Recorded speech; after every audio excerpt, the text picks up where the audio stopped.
Good morning and welcome to Omemee this morning. It is Tuesday, June 26th. We're calling for a high of 26. Beautiful clear skies here in Omemee, and we are already in the sun past our expected high today.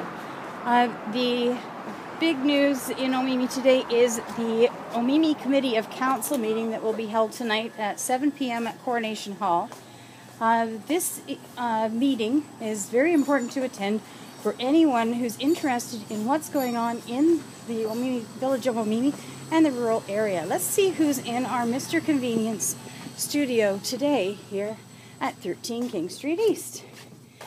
And we're welcoming Laurie Wookey into our little studio here. Just set this up here so we can chat. Laurie has a real passion for building. I understand you worked in building for many years. Yeah, I was a general contractor in Toronto for close to 40 years, about 38 years, 37 years. So what brought you up to Omemee? That's a good question. We were living just outside of Fowler's Corners, about 10 minutes away, and we passed through Omemee shopping and one thing and another.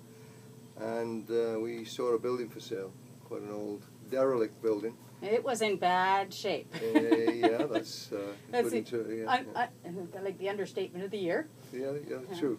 Yeah, it was. I passed it, and we drove past it, and they kept winking at me, saying, come in, come in, come in. Finally, I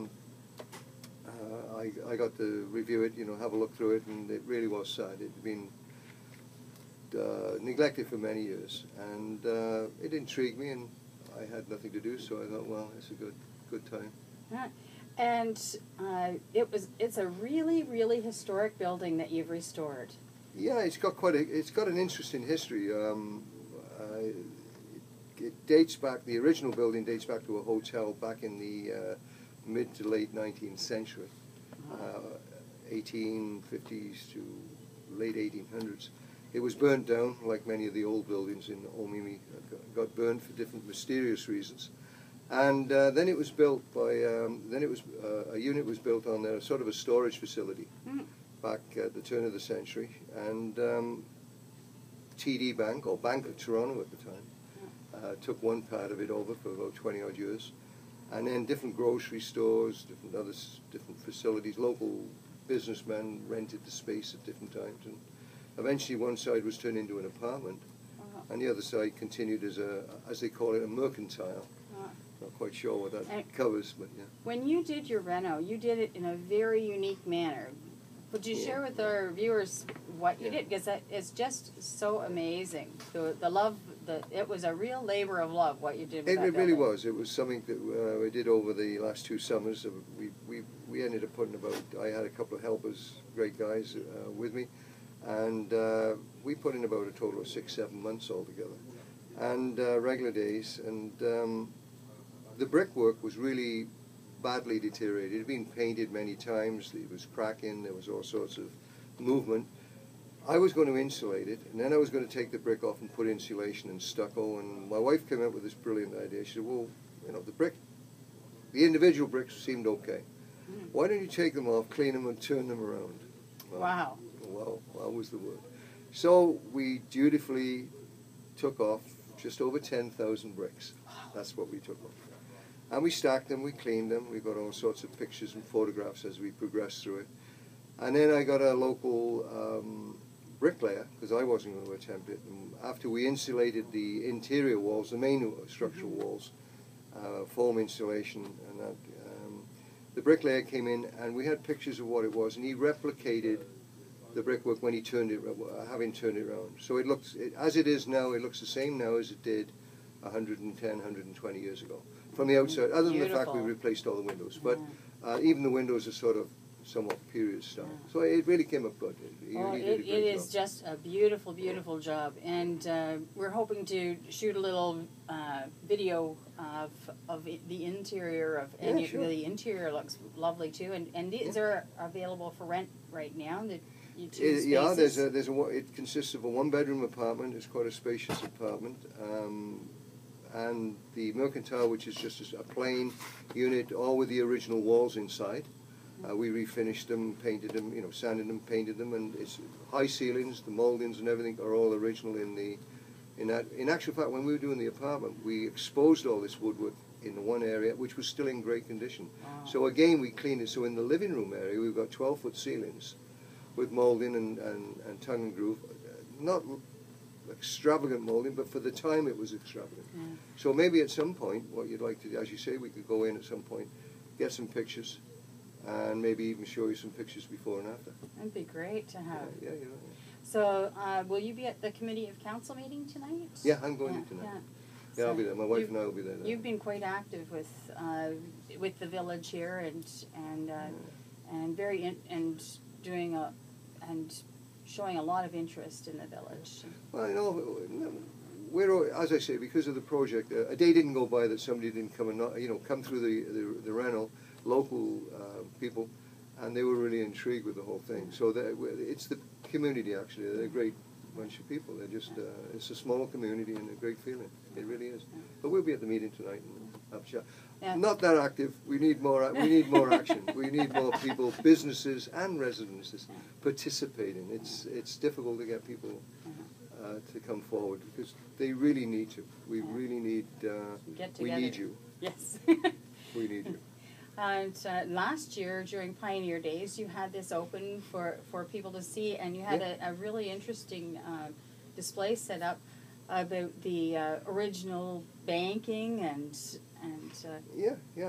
well, it was funny because what had happened while we were doing this renovation, and I really didn't know a great deal about the history. I had people come in, as I say, people coming by, and a couple came by, and the lady.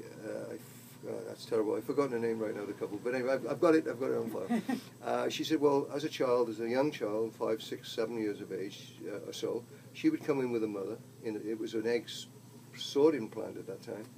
And she would sit underneath the heater and sort of look at what was going on. And then the next thing is she started telling me about the history and what the different people that had occupied this building. So she's done me a complete overview from the turn of the century up to present day. That's so wonderful. We got that, and in the display we had that. We found some artifacts in the basement and in the walls, and so we had those on display. Some great little pieces. We had a pair of old baseball boots. Somebody took a shine to them and stole them, but we won't go there. And hopefully they crumb. It would be nice if they show up. It'd be nice if they showed up magically. It really Bring would. them back, actually, people. It really would, because they're of no value other than the historical society in the village, something to sort of relate to in that period. And yeah, it was really good. Yeah, we had a good weekend, and we had quite a few people coming through. And this Saturday is one of the big days coming up, the Omemee Pioneer Days coming up. We don't know exactly what's going in there right now. The Historical Society are just sort of reviewing what they can put in there, and we'll see what happens. It's a great building to have a historical display in.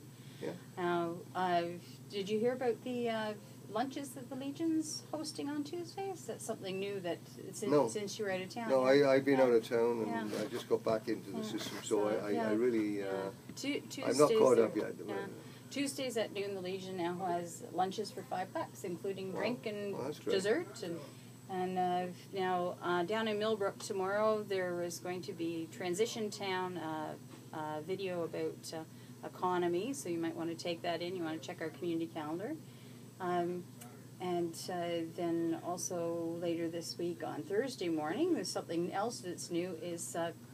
There's called Rise and Shine at Ruby's. It's a jam session at 7 a.m. 7 a.m. Well, at Ruby's. Oh, that's interesting. I don't. Okay. Then we'll think about that one. And as you said, on the weekend we have Omemee Pioneer Days coming up. That should be good. And Youngtown Museum will be open as usual on the weekend. Yeah, that's a great place to go. Now, we have rumors that's going to be a bass fishing tournament this weekend. I haven't heard much about it, but... maybe tonight we'll get there. Yeah, so we may get some more information about that. Will he have the steam engine running again? I'm hoping. And now I did hear that the Lions are having a barbecue at the Foodland. Okay. And we're trying to put together a bit of a passport program to get people into the businesses. so that if you go into a business and you shop there and you put your receipts together, then you get Omemee bucks, I entered think they called it last year, or something like that. That went well because a lot of the businesses, you know, you take these bucks in and you spend them just like real money and buy real stuff. Yeah. So a lot of exciting things happening here in the village. You want to make sure you get out to the meeting tonight at 7 o'clock at the Coronation Hall and check our community calendar. And we look forward to seeing you here on Omemee this morning. So have a wonderful day from Laurie Wookey and Suzanne at